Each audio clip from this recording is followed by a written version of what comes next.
Kewajiban pemberian SPDP kepada terlapor adalah agar yang bersangkutan dapat mempersiapkan bahan-bahan pembelaan dan juga dapat menunjuk penasihat hukum yang akan mendampinginya. Sedangkan bagi pelapor dapat dijadikan momentum untuk mempersiapkan keterangan atau bukti yang diperlukan dalam pengembangan penyidikan atas laporannya. Dengan kata lain, hal ini dapat dilaksanakan jika memang sudah jelas siapa terlapornya atau bahkan sudah ditemukan tersangkanya.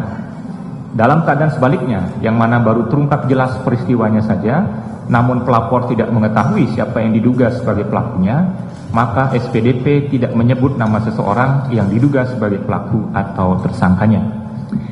Menimbang bahwa menurut pendapat hakim, tindakan termohon yang memberitahukan penyidikan pada pemohon melalui surat yang diterima pemohon pada tanggal 8 September 2025, bukti T76, setelah pemohon ditetapkan sebagai tersangka pada tanggal 4 September 2025, justru sejalan dengan putusan MK nomor 130 PUU 13 Romawi 2015. Tindakan termohon tidak akan mengurangi hak-hak pemohon antara lain agar segera diperiksa oleh termohon dalam statusnya sebagai tersangka dan selanjutnya dapat diajukan kepada penuntut umum, hak agar perkaranya segera diajukan ke pengadilan oleh penuntut umum dan segera diadili oleh pengadilan, hak untuk diberitahu dengan jelas tentang apa yang disangkakan kepadanya, atau hak-hak lain dalam rangka kepentingan pembelaan dirinya sebagaimana diatur dalam bab 6 pasal 50 sampai dengan pasal 68 KUHP.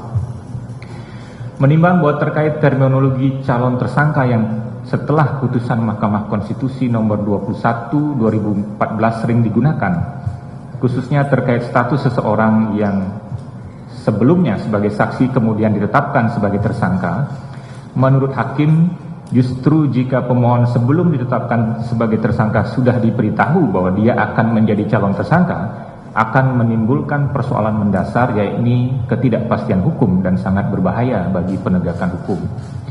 Menimbang bahwa pertimbangan yang terdapat dalam putusan Mahkamah Konstitusi nomor 21 2014 yang menyebut harus ada pemeriksaan calon tersangka sebelum penetapan tersangka tidak dapat ditafsirkan sebagai pemberian status tersangka secara formal kepada seseorang, melainkan orang tersebut harus sudah pernah dimintai keterangan sebelumnya sehingga ia mengetahui dan dapat mempersiapkan diri untuk memahami peristiwa pidana yang sedang dilakukan penyidikan.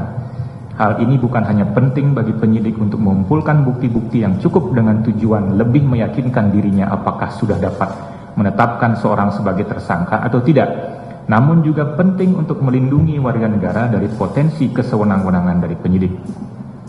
Menimbang bahwa berdasarkan uraian pertimbangan di atas, Hakim Pra-Peradilan berpendapat penyidikan yang dilakukan oleh termohon untuk mengumpulkan bukti-bukti agar menjadi terang tindak pidana dan guna memperoleh dan guna menemukan tersangka sudah dilaksanakan berdasarkan prosedur menurut hukum acara pidana dan karenanya sah menurut hukum. 2. Apakah adanya bukti tentang penghitungan kerugian negara yang sudah pasti jumlahnya menjadi alat bukti yang harus ada sebagai salah satu dari minimal 2 alat bukti yang disyaratkan untuk menetapkan pemohon sebagai tersangka dalam perkara tindak pidana korupsi? Menimbang bahwa ahli yang diajukan oleh pemohon berpendapat, oleh karena unsur utama dari tindak pidana korupsi pasal 2 dan pasal 3 adalah kerugian keuangan negara atau perekonomian negara, maka yang pertama kali harus ditemukan adalah kerugian keuangan negara yang nyata dan pasti itu. Dan bukti penghitungan kerugian negara harus menjadi salah satu dari minimal 2 alat bukti yang sah sebagai dasar menetapkan tersangka. Menimbang bahwa ahli yang diajukan oleh termohon berpendapat bahwa Mahkamah Konstitusi terkait tafsir bukti permulaan tidak menentukan jenis alat bukti apa yang harus digunakan, hanya menentukan minimal 2 alat bukti menurut pasal 184 KUHP. Menimbang bahwa menurut hakim, mengenai alat bukti mana yang harus diutamakan atau mutlak harus ada sebagai salah satu bukti dari minimal 2 alat bukti yang sah untuk membuktikan unsur delik material, khususnya dalam perkara korupsi, bukan merupakan ranah pra-peradilan untuk menentukan, karena hal tersebut sudah merupakan bentuk pengujian atas kewenangan penyidik dalam hal memilih menggunakan alat bukti apa saja untuk membuktikan sangkaannya kepada tersangka. Setiap pilihan yang diputuskan oleh penyidik akan menimbulkan konsekuensi terkait kekuatan pembuktiannya untuk membuktikan apakah perbuatan tersangka telah memenuhi unsur-unsur tindak pidana yang disangkakan. 3. Apakah tindakan termohon menetapkan pemohon sebagai tersangka telah memenuhi syarat terpenuhinya minimal 2 alat bukti yang termuat dalam pasal 184 KUHP. Menimbang bahwa mengenai prosedur penyidikan telah hakim pertimbangkan dalam uraian pertimbangan sebelumnya dan seluruh tahapan proses penyidikan yang dilakukan oleh pemohon sebelum menetapkan tersangka telah dinyatakan sah, sehingga pertimbangan terkait hal tersebut tidak akan diulang kembali di bagian pertimbangan ini. Menimbang bahwa sebagaimana telah dipertimbangkan di atas dengan berdasar pada KUHP dan putusan Mahkamah Konstitusi nomor 21/2014 yang memperluas objek peradilan, serta salah satunya memberikan tafsir terkait bukti permulaan untuk menetapkan seorang sebagai tersangka, maka penetapan tersangka harus didasari minimal 2 alat bukti sebagaimana termuat dalam pasal 184 KUHP yang bunyi selengkapnya sebagai berikut. Pasal 184 ayat 1, alat bukti yang sah adalah transaksi, ahli, surat, petunjuk, keterangan terdakwa. Ayat 2, hal yang secara umum sudah diketahui tidak perlu dibuktikan. Menimbang bahwa pemohon mendalilkan belum pernah sama sekali diperiksa sebagai saksi saat terbitnya surat perintah penyidikan Jaksa Agung Muda Tindak Pidana Khusus nomor Prin 67F2FD 29/2025 tanggal 4 September 2025 yang menyebut nama tersangka Nadiem Anwar Makarim. Pemohon mendalilkan bahwa oleh karena proses penyidikan yang dilakukan oleh termohon telah melebihi jangka waktu 80 hari sebagaimana diatur dalam pasal 105 ayat 1 dan 2 Peraturan Jaksa Agung nomor 93/2010 tentang tata kelola administrasi dan teknis penanganan perkara tindak pidana khusus, patut diduga termohon tidak menemukan sekurang-kurangnya 2 alat bukti sebagaimana diatur dalam pasal 184 KUHP. Menimbang bahwa termohon menerangkan setelah mendapatkan bukti-bukti dalam proses penyidikan sejak tanggal 20 Mei 2025 dan setelah melalui serangkaian gelar perkara, akhirnya termohon mengeluarkan surat penetapan tersangka nomor TAP 63F2FD 29/2025 tanggal 4 September 2025 atas nama tersangka Nadiem Anwar Makarim, bukti 7T71. Setelah itu penyidik menerbitkan surat perintah penyidikan nomor Prin 67F2FD 9/2025 tanggal 4 September 2025 tanggal 4 September 2025 yang menyebutkan nama pemohon sebagai tersangka, bukti T72. Menimbang bahwa dari rangkaian peristiwa sebagaimana diuraikan di atas dapat terlihat bagaimana proses penyidikan yang dilakukan oleh termohon hingga menetapkan tersangka. Surat perintah penyidikan yang dikeluarkan mulai tanggal 20 Mei 2025, 11 Juni 2025, 11 Juli 2025, 21 Juli 2025 dan 31 Juli 2025 dan terakhir tanggal 4 September 2025 bukanlah perintah penyidikan yang berdiri sendiri atau untuk kepentingan penyidikan tindak pidana yang berbeda. Semuanya adalah menjadi satu kesatuan rangkaian penyidikan atas tindak pidana yang ditemukan, yakni perkara dugaan tindak pidana korupsi pada Kementerian Pendidikan, Budaya Riset Teknologi Republik Indonesia dalam program digitalisasi pendidikan tahun 2019 sampai dengan 2022, dan urgensi dari dikeluarkannya beberapa surat perintah penyidikan tersebut adalah untuk menambah tim penyidik untuk mempercepat penyelesaian penyidikan sebagaimana ditentukan dalam pasal 105 Perja nomor 93/2010 tersebut. Menimbang bahwa mengenai sifat pengujian sah atau tidaknya penetapan tersangka dalam sidang pra peradilan, Mahkamah Agung mengeluarkan peraturan nomor 4 tahun 2014 tentang larangan peninjauan kembali putusan pra peradilan, yang mana pasal 2 ayat 2 perma tersebut berbunyi, pemeriksaan pra peradilan terhadap permohonan tentang tidak sahnya penetapan tersangka hanya menilai aspek formil, yaitu apakah ada paling sedikit 2 alat bukti yang sah dan tidak memasuki materi perkara.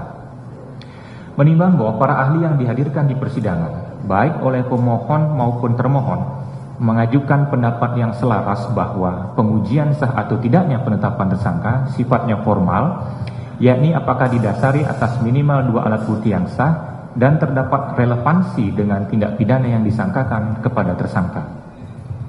Menimbang bahwa hakim sependapat dengan pandangan para ahli tersebut di atas, adanya 2 alat bukti yang sah tersebut harus ditafsirkan tidak hanya terkait dengan jumlahnya, melainkan juga terkait relevansinya dengan tindak pidana yang sedang dilakukan penyidikan. Hal ini sangat logis mengingat rumusan pasal 1 angka 2 KUHP telah memberikan definisi yang jelas bahwa penyidikan itu bertujuan untuk mencari dan mengumpulkan bukti-bukti yang dengan bukti itu membuat terang tentang tindak pidana yang terjadi dan guna menemukan tersangkanya. Jika bukti-bukti yang dikumpulkan sama sekali tidak ada relevansinya dengan tindak pidana yang sedang dilakukan penyidikan, maka penetapan tersangka atas dasar bukti yang demikian merupakan tindakan sewenang-wenang. Menimbang bahwa sekalipun sidang pra-peradilan harus diberikan ruang untuk menilai relevansi dari alat bukti dengan tindak pidana yang disangkakan kepada tersangka, namun pengujian atas relevansi itu harus dibatasi sebagaimana diamanatkan oleh Perma nomor 4 tahun 2016, yakni tidak memasuki materi perkara atau tidak sampai pada menilai kualitas dari masing-masing alat bukti yang dimiliki penyidik. Karena jika sampai menilai kualitas pembuktian yang ada, karena jika sampai menilai kualitas pembuktian yang pada hakikatnya sudah menilai substansi dari pembuktian pokok perkaranya, maka pemeriksaan pra-peradilan akan menjadi tumpang tindih dengan pemeriksaan pokok perkara. Keadaan ini justru akan menimbulkan ketidakpastian hukum. Menimbang bahwa untuk melakukan pengujian relevansi alat bukti secara formal seperti yang diuraikan di atas, maka hakim berpendapat diperlukan parameter sebagai berikut. 1. Jika alat bukti tersebut adalah keterangan saksi, maka pemeriksaan pra-peradilan cukup memeriksa apakah saksi tersebut telah benar diperiksa dan memberikan keterangan dengan tata cara atau prosedur yang sah, yakni kapan ia memberikan keterangan, apakah ia memberikan keterangan di hadapan pejabat yang berwenang, yakni penyidik, dan apakah saksi yang dimintai keterangan memiliki kapasitas atau kemampuan untuk menerangkan apa yang ia lihat, dengar, dan alami sendiri tentang peristiwa yang terkait dengan tindak pidana yang sedang dilakukan penyidikan. 2. Jika alat bukti yang dimiliki penyidik adalah keterangan ahli, maka cukup diperiksa apakah ahli telah benar diperiksa dan memberikan keterangan dengan prosedur yang sah, yakni dengan parameter yang sama dengan keterangan saksi, dan ahli tersebut memiliki kapasitas kalian khusus untuk memberikan pendapat terkait tindak pidana yang sedang dilakukan penyidikan berdasarkan pengetahuannya. 3. Jika alat bukti yang dimiliki adalah surat, maka pemeriksaan pra-peradilan cukup memeriksa apakah penyidik memang benar memiliki bukti surat dan surat tersebut ada kaitannya dengan tindak pidana yang sedang dilakukan penyidikan. 4. Jika alat bukti yang dimiliki adalah petunjuk, maka jika berdasarkan pasal 188 ayat 1 KUHP harus dapat dijelaskan apakah bentuk dari petunjuk itu adalah perbuatan, kejadian, atau keadaan yang karena persesuaiannya baik antara satu dengan yang lain maupun dengan tindak pidana itu sendiri menandakan bahwa telah terjadi suatu tindak pidana dan siapa pelakunya.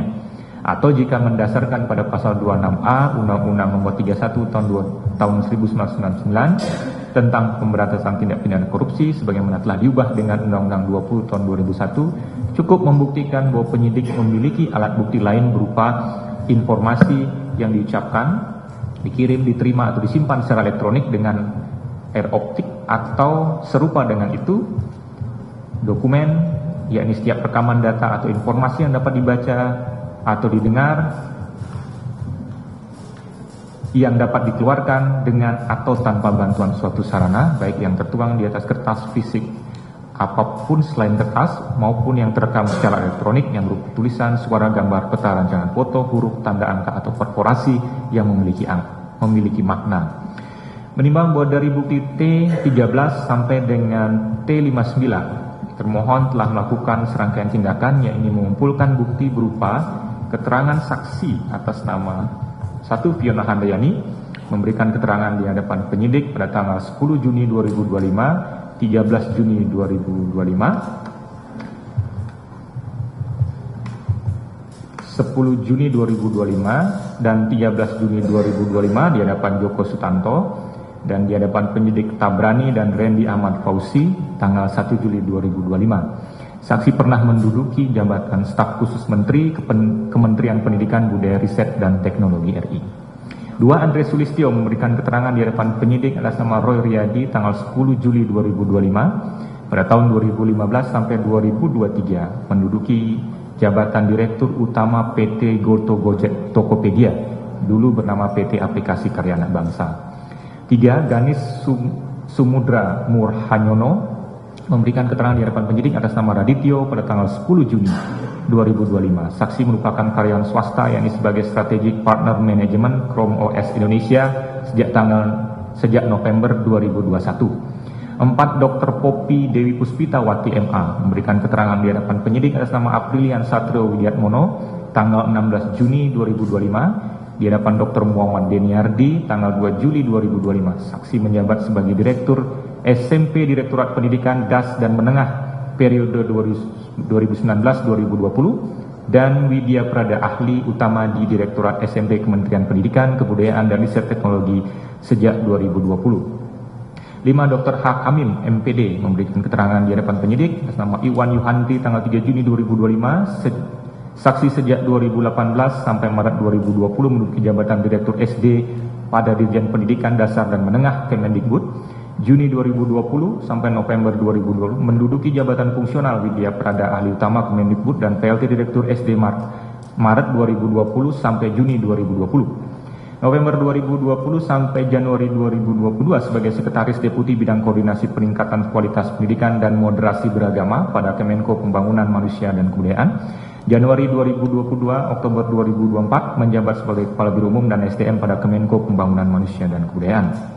6. M. Samsuri memberikan keterangan di hadapan penyidik atas nama Yoza Pramadanta pada tanggal 23 Juni 2025. Sejak 2018 sampai 2020 menjabat sebagai Sekretaris Lembaga LL Dikti Wilayah 3 Jakarta 2020-2021 sebagai Kepala Biro Perencanaan Kemdikbudristek 2022 sampai 2025 sebagai Kepala LL Dikti Wilayah 4 Kemendikbudristek. 7. Cepi Lukman Rusdiana memberikan keterangan di hadapan penyidik atas nama Cornelis G. PH SHMH tanggal 13 Juni 2025. Saksi tahun 2028 sampai Maret 2020 menjabat sebagai Kasih Sarana dan Prasarana Subsidi Direktorat Pembinaan SMP, Maret 2020 sebagai pejabat fungsional. 8. Dr. Insinyur Totok Suprayitno memberikan keterangan di hadapan penyidik atas nama Joko Sutanto SHMH pada tanggal 30 Juni 2025. Saksi pada tahun 2015 sampai 2020 menjabat sebagai Kepala Badan Litbang Kemendikbudristek, November 2020 sampai April 2001 PLT Kepala Badan Litbang Kemendikbudristek. 9. Dr. Nia Nur Hasanah SSI memberikan keterangan di hadapan penyidik atas nama Erni Veronica Maramba SHMHUM pada tanggal 2 Juni 2025. Saksi pada tahun 2017 sampai 2019 menjabat sebagai Kasih Sarana di Direktorat Pembinaan Anak Usia Dini, Dirjen PAUD dan Pendidikan Masyarakat. Tahun 2020 sampai 2022 menjabat sebagai Kasubag Tata Usaha di Direktorat PAUD, Dirjen PAUD Pendidikan Dasar dan Pendidikan Menengah. 10. Hamid Muhammad PhD memberikan keterangan di hadapan penyidik pada tanggal 3 Juni 2025 di hadapan Dwiyana Indra Rendi Ahmad Fauzi SHMH pada tanggal 2 Juli 2025. Tahun 2020 April sampai Juli saksi menjabat sebagai PLT Dirjen PAUD Dikdasmen. Agustus 2020 sampai Oktober 2024 menjabat sebagai staf khusus Mendikbudristek bidang pembelajaran. 11. Dr. Ainun Naim AKT memberikan keterangan di hadapan penyidik atas nama Muhammad Korin Anam SHMH dan Rendi Ahmad Fauzi SHMH pada tanggal 23 Juni 2025 menjabat sebagai Sekretaris Jenderal Kemendikbudristek Dikti 2015-2019, Sekretaris Jenderal Kemendikbudristek 2019 sampai 2021. 12. Tejo Kusumo Raymond memberikan keterangan di hadapan penyidik atas nama Radityo Esa pada tanggal 20 Juni 2025. Saksi menjabat sebagai Direktur Utama PT Superstone. 13. Sutanto memberikan keterangan di hadapan penyidik atas nama Benediktus Haryo Gona Perdana Esa pada tanggal 3 Juni 2018 sampai 2023 menjabat sebagai Sesdirjen Dikdasmen. Tahun 2020 berubah nomenklatur menjadi Sesdirjen PAUD Dikdasmen. 14. Soliun Kodir memberikan keterangan di hadapan penyidik atas nama Erni Veronica Maramba dan Radityo pada tanggal 2 Juni 2025. Saksi adalah guru pada Dinas Pendidikan Provinsi Jawa Barat. 15. Idi Sumardi memberikan keterangan di hadapan penyidik atas nama Amir Akbar Nurul Komar SHMH pada tanggal 2 Juni 2025, dosen STIMK Jabar sejak 2008.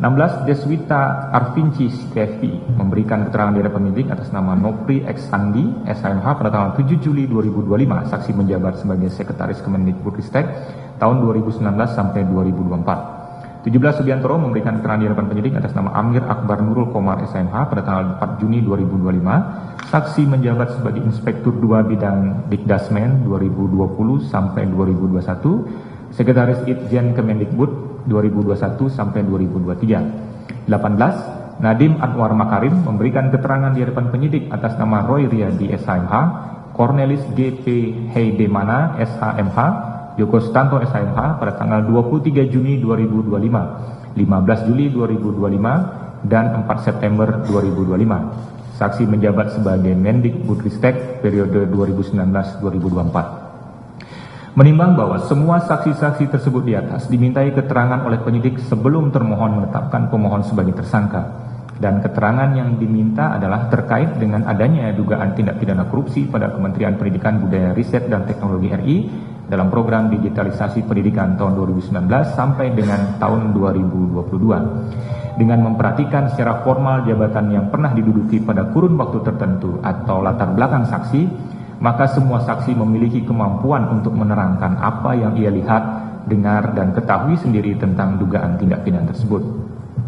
Menimbang bahwa pemohon juga diperiksa sebagai saksi pada tanggal 4 September 2025 pukul 9 WIB sebelum dikeluarkannya surat penetapan dirinya sebagai tersangka.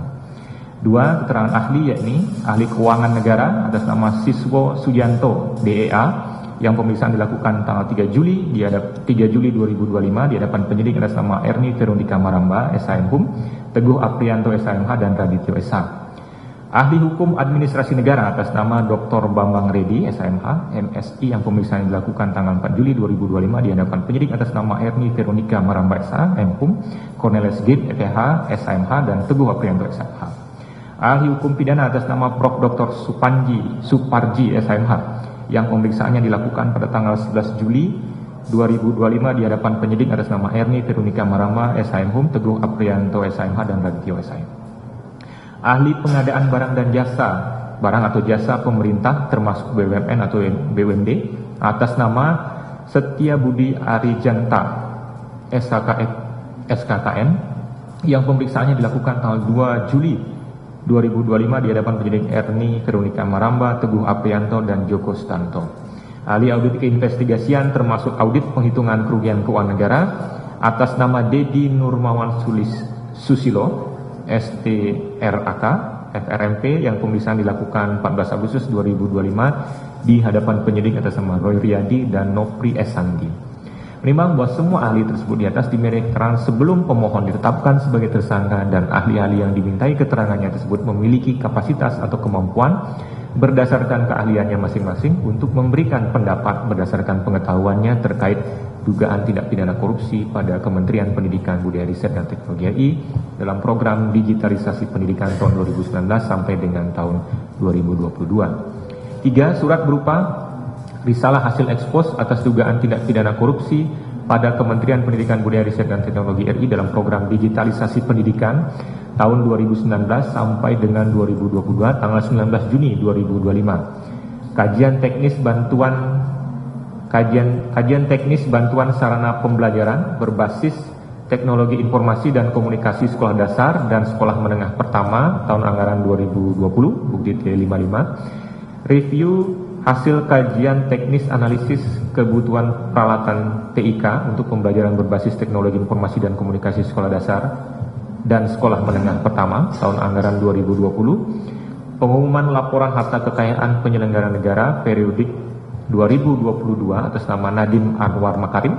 Dokumen shareholders agreement Mei 10 2021 among PT Aplikasi Karya Anak Bangsa and its shareholders Partai Hereto. Dokumen Deed of Amendment Oktober 19 2021 among PT Aplikasi Karya Anak Bangsa and the persons set forth in schedule and Partai Hereto bukti T59. Menimbang bahwa termohon telah memiliki bukti surat tersebut di atas dan ada kaitannya dengan dugaan tindak pidana korupsi pada Kementerian Pendidikan Budaya Riset dan Teknologi RI dalam program digitalisasi pendidikan tahun 2019 sampai dengan 2022. Petunjuk memang bahwa dalam jawabannya termohon menerangkan telah memiliki alat bukti petunjuk berdasarkan ketentuan pasal 184 Junto 188 KUHP, Junto pasal 26A Undang-Undang Nomor 31 Tahun 1999 tentang pemberantasan tindak pidana korupsi sebagaimana diubah dengan Undang-Undang Nomor 20 Tahun 2001. Menimbang bahwa bukti petunjuk yang dimiliki termohon adalah bukti elektronik, bukti T61, bukti T64, dan bukti T67 sebagaimana diajukan di persidangan yang terkait dengan dugaan tindak pidana korupsi pada Kementerian Pendidikan Budaya Riset dan Teknologi RI dalam program digitalisasi pendidikan tahun 2019 sampai dengan 2022. Menimbang bahwa sebagai bentuk penegasan, sekalipun hakim pra-peradilan menyatakan bukti-bukti yang dimiliki oleh termohon memiliki kaitan dengan tindak pidana yang sedang dilakukan penyidikan, namun mengenai kekuatan pembuktian dari masing-masing alat bukti tersebut, hakim pra-peradilan tidak berwenang menilainya. Menimbang bahwa berdasarkan hal-hal yang telah diuraikan di atas, maka secara formal, termohon telah memiliki 4 alat bukti yang sah menurut ketentuan pasal 184 KUHP sebagai dasar untuk menetapkan pemohon sebagai tersangka. Menimbang bahwa demikian pula sebaliknya, bukti-bukti yang dimiliki oleh pemohon sebagaimana diuraikan dalam permohonannya dan diajukan dalam persidangan ini antara lain terkait dengan hasil audit program bantuan peralatan teknologi informasi dan komunikasi atau TIK tahun 2020 dan 2021 sampai 2022 oleh BPKP dan Itjen Kemendikbudristek beserta hasil tindak lanjutnya P32, P33, P34, dan P35 termasuk konfirmasi hasil audit BPKP tahun anggaran 2020, 2021 sampai 2022, P188, P189, dan P190 sekalipun sama-sama memiliki relevansi dengan tindak pidana yang sedang dilakukan penyidikan oleh termohon dalam dugaan tindak pidana korupsi pada Kementerian Pendidikan Budaya Riset dan Teknologi RI dalam program digitalisasi pendidikan tahun 2019 sampai tahun 2022, hakim pra-peradilan tidak memiliki kewenangan untuk menilai kualitas kekuatan pembuktiannya karena hal itu terkait materi perkara. Menimbang bahwa berdasarkan pertimbangan yang telah diuraikan di atas, maka tindakan termohon menetapkan pemohon sebagai tersangka adalah sah menurut hukum. 4. Sah atau tidaknya penahanan yang dilakukan oleh termohon terhadap pemohon.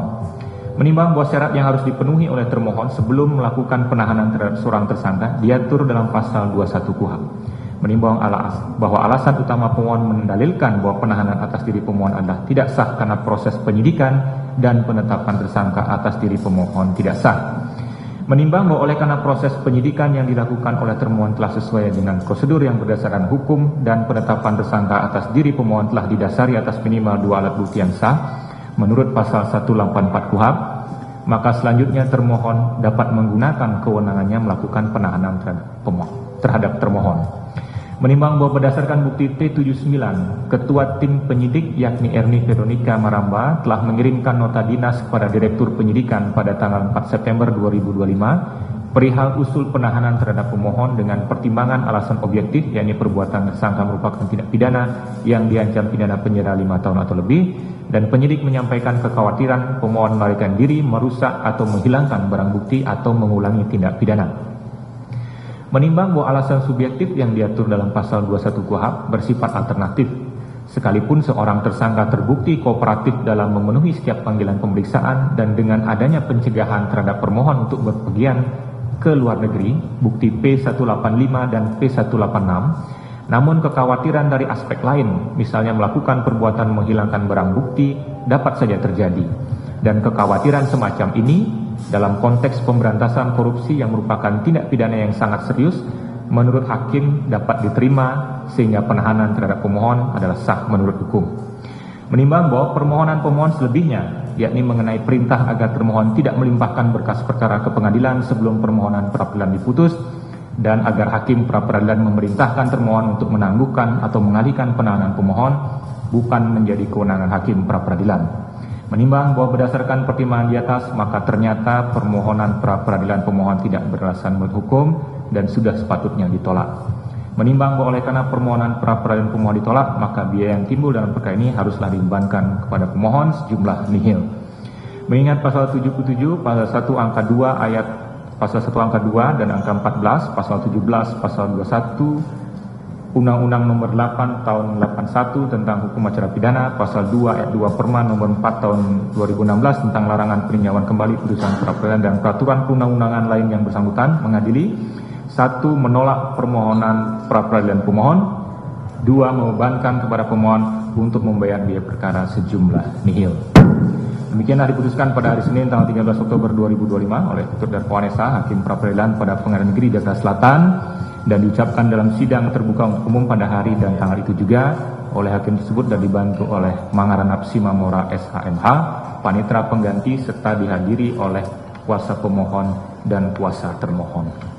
Demikian putusan yang telah kami bacakan pada kuasa pemohon dan termohon. Dengan selesainya pembacaan putusan ini, sidang pra-peradilan kami nyatakan selesai, dan saya mengucapkan terima kasih kepada para pemohon, kuasa pemohon dan kuasa termohon, serta hadirin sekalian yang sudah mengikuti persidangan ini dari awal sampai akhir dengan tertib sehingga persidangan berjalan dengan lancar.